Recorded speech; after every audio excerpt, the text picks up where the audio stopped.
உமதடியேன். ஆண்டவன் அருள்தான் எனக்கின்பம், அதனால் போனதே என் துன்பம். வந்த நல் பெருமை அத்தனையும் தந்தேன் திருவடி காணிக்கை. தூணிலும் இருந்து துணை செய்வோன், ஏணியாய் இருந்தனை ஏற்றியவன். எங்கும் நிறைந்த எழிலவனே, ஏங்கும் அன்பர் எளியவனே. பால் நினைந்தூட்டும் அன்னையாய், நல்வழி காட்டும் தந்தையாய், அறிவு புகட்டிரும் குருவாய், உறவிலும் உயர்ந்த நல் நண்பனாய்.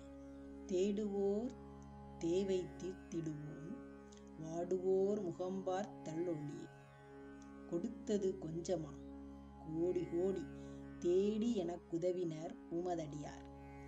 வாட்டம் வறுமை எதுவும் இல்லை, நாட்டம் உன்மேல் அதிகமாச்சு. என்றும் துதிக்கும் உமதடியேன், நன்றியால் வாழ்த்தியே சரணடையே.